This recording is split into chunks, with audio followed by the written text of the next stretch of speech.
अध्याय जैव प्रक्रम के दूसरे भाग को प्रारंभ करने से पहले हम देख लेते हैं कि आज हम किन मुख्य बिंदुओं पर चर्चा करेंगे।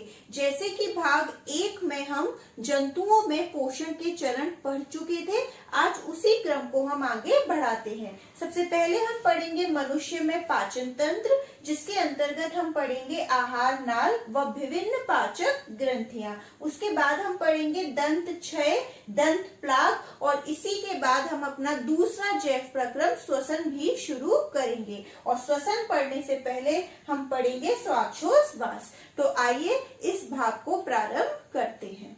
अब हम मनुष्य में पाचन तंत्र पढ़ते हैं। इस पाचन तंत्र को हमने कितने भाग में विभाजित किया है? 2, आहार नाल और पाचक ग्रंथियां। आहार नाल लगभग हमारी 9 मीटर लंबी होती है, जिसके ये अंक लिखे हैं जो क्रमागत हैं। सबसे पहले मुख, फिर ग्रसनी, फिर ग्रासनली, फिर आमाशय, फिर ग्रहणी, फिर क्षुद्रांत जिसे हम छोटी आंत कहते हैं, फिर बृहदांत जो बड़ी आंत, फिर मलाशय और गुदा द्वार। देखते हैं मुख। सबसे पहले हम खाना कहाँ रखते हैं? मुख में। और मुख में क्या है? दांत और जीभ। दांत का क्या काम है? उसके अणुओं को छोटे छोटे भागों में तोड़ना, चबाना खाने को। और जीभ क्या करती है? श्लेष्मा निकालती है, जिससे कि हमारा जो खाना है वो चिकना लसदार बन सके। उसके बाद ग्रसनी, ये हमारा यहाँ पे हवा भी आ रही होती है नाक से और भोजन भी जा रहा होता है। कॉमन पैसेज है ये भोजन और हवा के लिए। उसके बाद ग्रासनली, जो लगभग 25 सेंटीमीटर लंबी है। यहाँ पर कोई एंजाइम नहीं मिलता, इसलिए यहाँ पर भोजन का कोई पाचन नहीं होता। उसके बाद आमाशय, जिसे हम आम भाषा में पेट कहते हैं, जो एक बिल्कुल थैलेनुमा संरचना होती है। और यहाँ पर हमारा भोजन लगभग 3 से 4 घंटे तक रहता है, इसीलिए हम कहते हैं हमारा पेट भर गया, क्योंकि भोजन यहीं रहता है। और जैसे एक वॉशिंग मशीन में कपड़े चलते हैं, उसी तरीके से यहाँ पे भोजन हमारा मथता रहता है। उसके बाद ग्रहणी।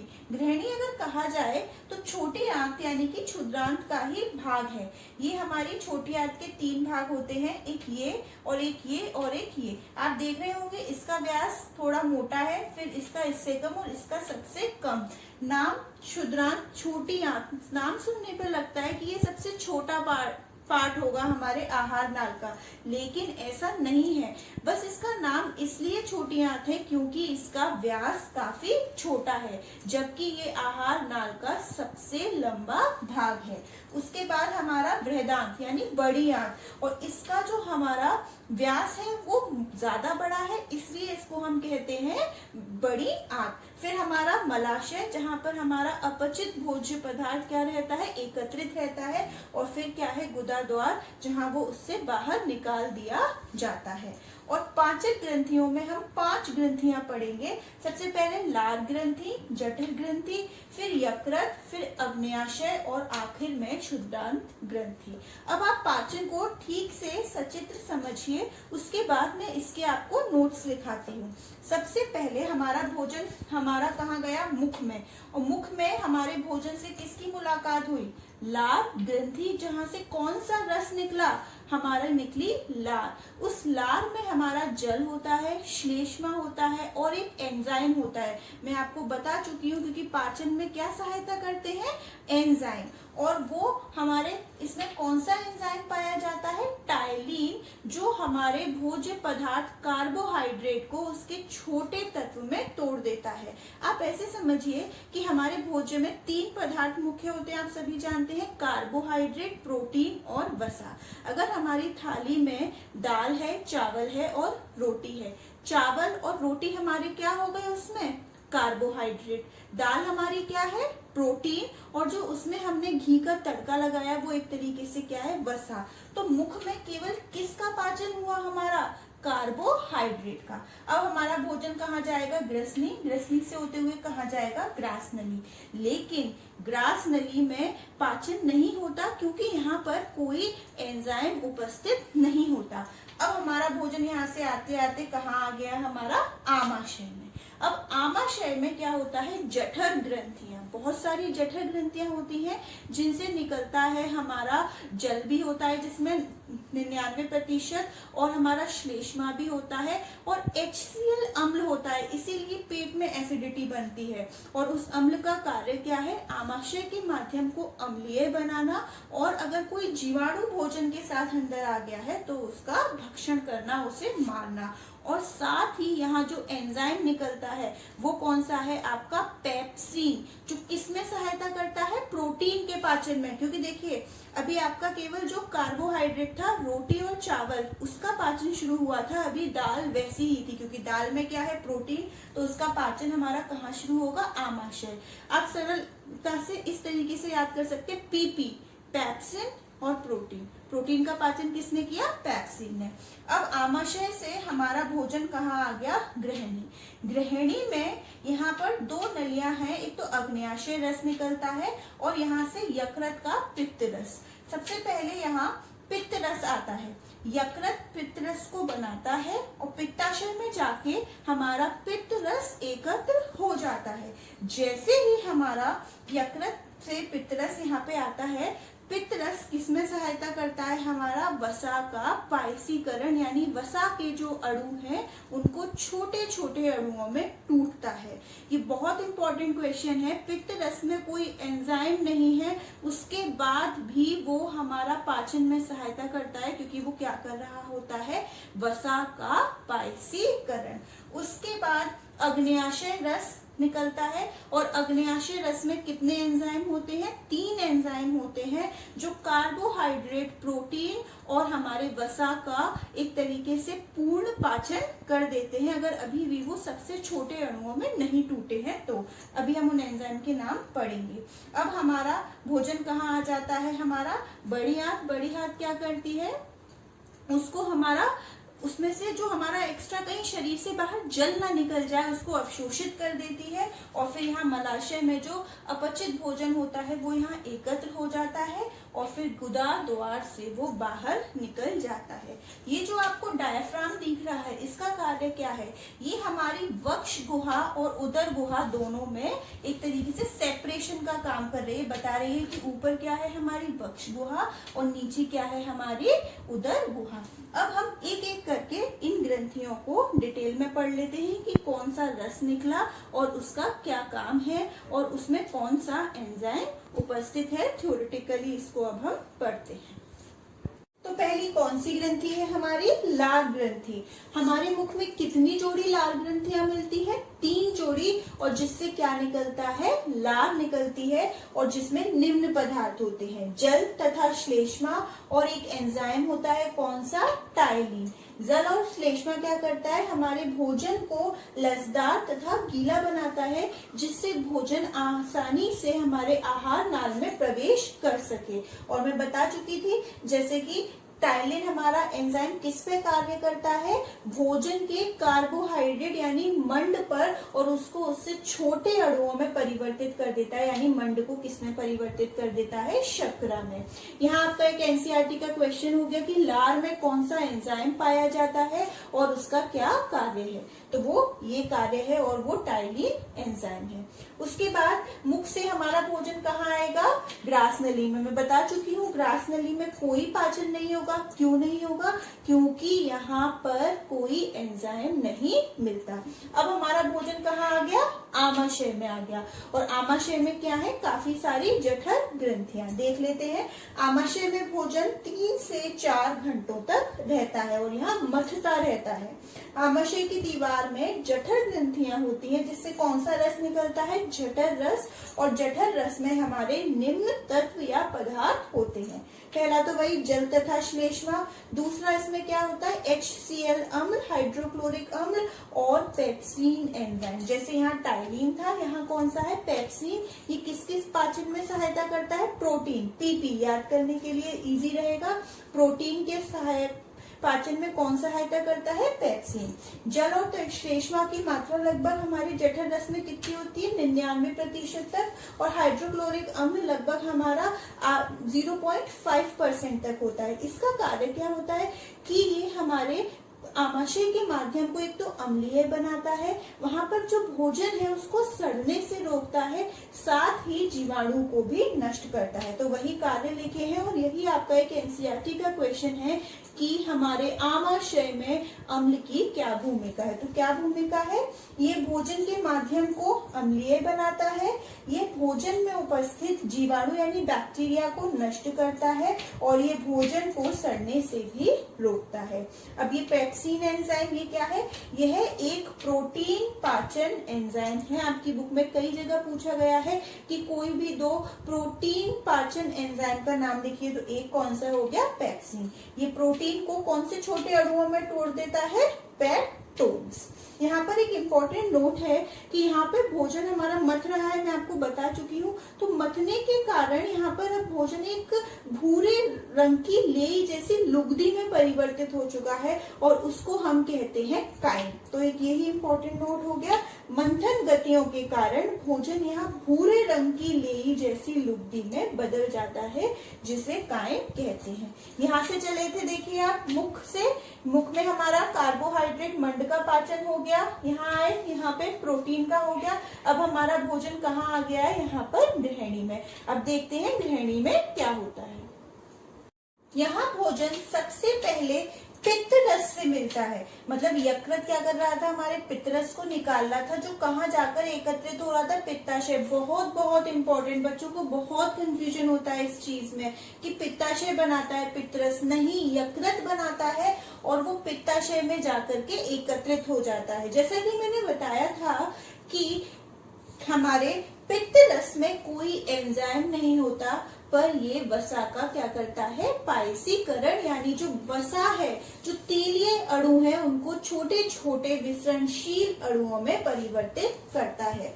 यकृत में सबसे पहला पॉइंट, यकृत शरीर की सबसे बड़ी ग्रंथि है। ये कई बार बहुविकल्पीय में आया है, आपको 2-4 ग्रंथियों के नाम दे दिए जाएंगे और पूछा जाएगा सबसे बड़ी ग्रंथि कौन सी है, तो कौन सी है? यकृत। यकृत कोशिकाओं से पित्त रस निकलता है जो पित्ताशय में एकत्रित होता है, इसीलिए मैंने इसे हाईलाइट किया है। पित्त रस में कोई पाचक एंजाइम नहीं होते, पर ये वसा का पायसीकरण करता है। और ये कौन सा भाग है गृहिणी में? बता चुकी हूँ, क्षुद्रांश। तो वसा का पाचन क्षुद्रांश में होता है। कई बार यकृत के कार्य अलग से पूछ लिए जाते हैं या बहुविकल्पीय में भी उसको तोड़ मोड़ के पूछ लिया जाता है। तो वही है, पित्त रस का निर्माण करता है ये सबसे पहला। दूसरा, कौन से विटामिन का निर्माण करता है? Vitamin A. ये क्वेश्चन भी कई बार पूछ लिया जाता है। तीसरा, ये यूरिया का निर्माण करता है, जो एक वेस्ट मटेरियल है जिसे हम उत्सर्जन में पढ़ेंगे। और चौथा, बहुत बहुत इंपॉर्टेंट, ये हिपेरिन नामक प्रोटीन का निर्माण करता है, जिससे रुधिर वाहिनियों में रक्त का थक्का नहीं जमता, यानी हमारे शरीर के अंदर खून नहीं जमता। तो हमारा भोजन अभी यहाँ पे था, यकृत ने क्या निकाला? पित्त रस, जिसने उसके वसा पर उसका क्या किया? पायसीकरण, छोटे अणुओं में तोड़ दिया। अब क्या होगा? यहीं पर अग्न्याशय का रस निकलेगा, यानी अग्न्याशी रस निकलेगा, और वो कार्बोहाइड्रेट, प्रोटीन और वसा के अणु अगर अभी पूरी तरीके से छोटे छोटे नहीं हुए तो उनको पाचन फिर से कर देगा, उनका और छोटे अणुओं में पाचन कर देगा।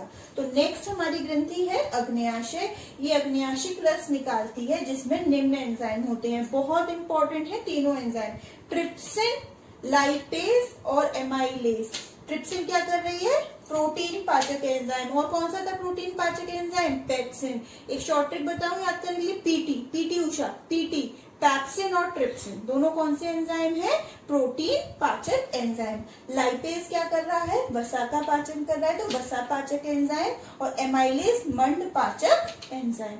आपकी किताब में एक क्वेश्चन है कि वसा का पाचन कहाँ होता है और कैसे होता है, तो आपको यहाँ पे आंसर क्लियर हो गया। वसा का पाचन कहाँ होता है? क्षुद्रांत में। और कैसे होता है? यकृत से पित्त रस निकलता है, वो उसका पायसीकरण करता है। और अग्न्याशय से जो अग्न्याशिक रस निकलता है उसमें भी वसा के पाचक का एंजाइम होता है, कौन सा? लाइपेज। अब यहाँ पर हमारा क्या हो चुका है?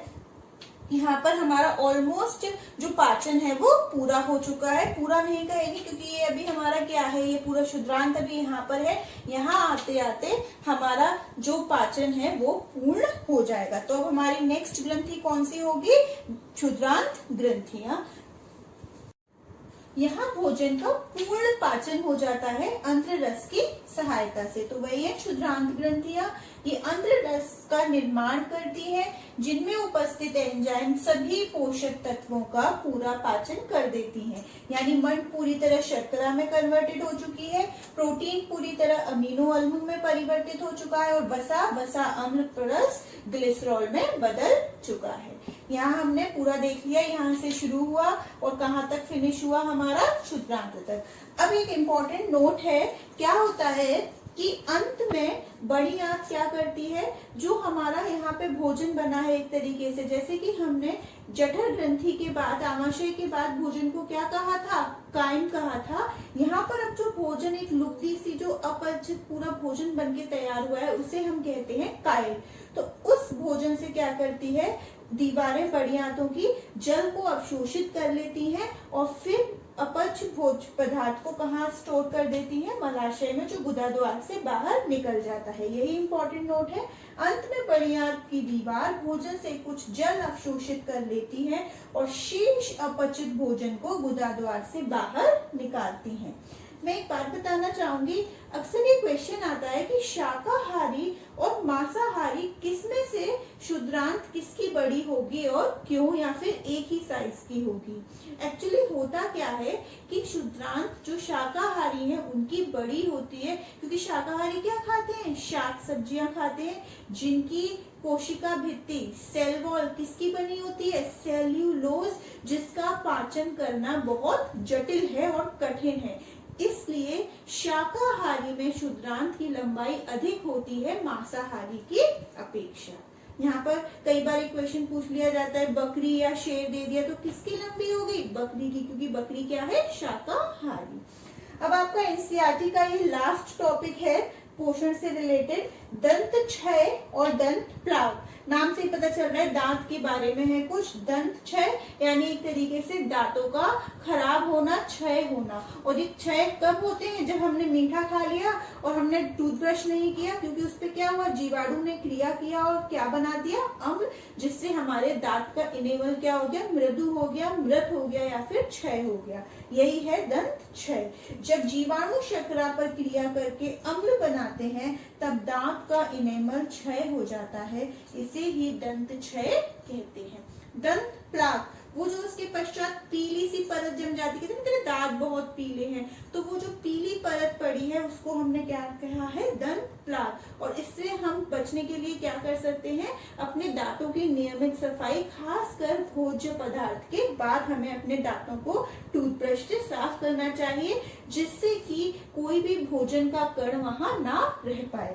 तो जीवाणु खाद्य कणों के साथ मिलकर दांतों पर चिपककर दंत प्लाक बना देते हैं, जो दांत को ढक लेता है।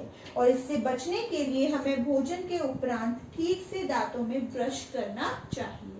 तो यहाँ पर हमने हमारा पहला जैव प्रक्रम पोषण पूरी तरीके से खत्म कर लिया है, पादप से शुरुआत करके जंतु तक का पढ़ लिया। अब हम अपना नेक्स्ट जैव प्रक्रम श्वसन की शुरुआत करते हैं। श्वसन से पहले हमें श्वासोच्छ्वास मतलब सांस लेना समझना होगा। जो हम सिर्फ ऑक्सीजन लेते हैं शुद्ध वायु को और जो कार्बन डाइऑक्साइड निकालते हैं, वो प्रक्रिया क्या कहलाती है, श्वासोच्छ्वास। और श्वसन में क्या होता है, सांस लेने के साथ साथ हम जो भोजन खाते हैं उसका क्या होता है, ऑक्सीकरण, जिससे क्या मिलती है हमें, ऊर्जा। तो श्वासोच्छ्वास क्या है, किसी जीवधारी द्वारा वायु से ऑक्सीजन प्राप्त करने तथा कार्बन डाइऑक्साइड मुक्त करने की प्रक्रिया को श्वासोच्छ्वास कहते हैं। और जबकि श्वसन एक जटिल प्रक्रिया है, कॉम्प्लिकेटेड प्रोसेस है ये, जिसके अंतर्गत श्वासोच्छ्वास के साथ साथ ग्लूकोज का ऑक्सीकरण होता है, वह साथ ही एटीपी के रूप में ऊर्जा मुक्त होती है। ग्लूकोज का सूत्र आप तब पढ़ चुके थे जब आपने प्रकाश संश्लेषण पढ़ा था कि ये 6 कार्बन का अणु है और एटीपी की फुल फॉर्म क्या है, एडिनोसिन ट्राइफॉस्फेट। ये एक ऊर्जा का अणु है, ऊर्जा का वाहक है। कई बार दोनों का अंतर पूछ लिया जाता है। तो पहला अंतर तो इसकी परिभाषा में ही हो गया। एक अंतर, इसमें किसी एंजाइम की आवश्यकता नहीं पड़ती, जबकि इसमें एंजाइम की आवश्यकता पड़ती है। यहाँ कोई ऊर्जा मुक्त नहीं हो रही, यहाँ ऊर्जा मुक्त हो रही है। जिस प्रकार प्रकाश संश्लेषण की अभिक्रिया लिखना इंपॉर्टेंट है, उसी प्रकार श्वसन के साथ उसकी अभिक्रिया लिखना भी बहुत इंपॉर्टेंट है। ग्लूकोज, उसका ऑक्सीकरण हुआ और क्या बन गया, कार्बन डाइऑक्साइड, और क्या बन गया हमारा जल, और हमारा क्या निकली बहुत ज्यादा मात्रा में ऊर्जा। यहाँ पे आप रिकॉल कीजिए, ऊर्जा की निकलने की अभिक्रिया कैसी होती थी, ऊष्माक्षेपी, और प्रकाश संश्लेषण कैसी अभिक्रिया थी, ऊष्माशोषी। एक सामान्य मनुष्य की श्वसन की दर क्या होती है, 14 से 18 पर मिनट, यानी 1 मिनट में वो लगभग 14 से 18 बार वो सांस लेता है। लेकिन एक क्वेश्चन आता है कि जलीय जीवों में श्वसन की दर स्थलीय जीवों की अपेक्षा कम या ज्यादा कैसी होती है और क्यों होती है। देखिए समझिए, हम स्थलीय जीव है, हमारे आसपास वायुमंडलीय ऑक्सीजन है, जबकि जलीय जीव कहाँ रहते हैं, जल में, यानी कि वो घुलित ऑक्सीजन लेते हैं जिसमें ऑक्सीजन की मात्रा कम होती है। इसीलिए जलीय जीव की श्वसन दर हमारी अपेक्षा कैसी होती है, काफी तेज होती है। यही आपका इंपॉर्टेंट नोट है। पहले नोट नंबर 2 देख लेते हैं। जलीय जीवों की श्वास दर स्थलीय जीवों की अपेक्षा अधिक तेज होती है, क्योंकि स्थलीय जीव वायुमंडलीय ऑक्सीजन लेते हैं, जबकि जलीय जीव जल में घुलित ऑक्सीजन लेते हैं जिसमें ऑक्सीजन की मात्रा कम होती है। यहाँ आपका एनसीईआरटी का एक क्वेश्चन कवर हो गया। अब एक क्वेश्चन और आता है, ऑक्सीजन और CO2 का परिवहन एक तरीके से कैसा हो रहा है, विसरण की मदद से, कि जहां पर ज्यादा उसकी सांद्रता है वो कम सांद्रता वाली जगह पे चली जाती है। लेकिन जो बहुकोशिकीय जीव होते हैं उनमें केवल और केवल विसरण पर्याप्त नहीं है कि श्वसन पूरा हो सके। तो इसके लिए क्यों पर्याप्त नहीं है, क्योंकि बहुकोशिकीय जीवों की एक तो जैसे जैसे आकार बढ़ता जाता है, शरीर की जटिलता बढ़ती जाती है, और सारी जो कोशिकाएं होती हैं वो कभी भी वायुमंडल के सीधे संपर्क में नहीं होती। तो बहुकोशिकीय जीवों में ऑक्सीजन की आवश्यकता पूरी करने में विसरण अपर्याप्त है, क्योंकि बहुकोशिकीय जीवों में समस्त कोशिकाएं वातावरण के सीधे संपर्क में नहीं होती। यहाँ भी आपका एनसीईआरटी का क्वेश्चन कवर हो गया। अब कई बार पूछ लिया जाता है श्वसन और प्रकाश संश्लेषण में अंतर लिखिए, तो शायद आप यहाँ देखिए तो आपको बिल्कुल समझ आ गया होगा। श्वसन कैसी अभिक्रिया है, ऊष्माक्षेपी, जबकि वो कैसी अभिक्रिया है, ऊष्माशोषी। दोनों का पहला अंतर आप उसकी परिभाषा पे दे देंगे। यहाँ ग्लूकोज और ऑक्सीजन किसका कार्य कर रहे हैं, अभिकारक का, और जबकि प्रकाश संश्लेषण में ये दोनों क्या बन जा रहे थे, उत्पाद। और यहाँ पर उत्पाद क्या बन रहे हैं, कार्बन डाइऑक्साइड और जल, और प्रकाश संश्लेषण में ये क्या बन रहे थे, हमारे अभिकारक। श्वसन के बिना कोई भी जीव ज्यादा देर तक जीवित नहीं रह सकता, जबकि प्रकाश संश्लेषण के बिना एक पौधा कुछ दिन तक जीवित रह सकता है। तो यही कुछ इसके अंतर हो गए, किसके, श्वसन और प्रकाश संश्लेषण के। अब एक अंतर और है जो मैं आपको ओरली बताना चाहूंगी, श्वसन और दहन में अंतर क्या होता है। पहली बात तो ये कि हमने सोचा भी कैसे कि हम श्वसन का तुलना हम दहन से करेंगे।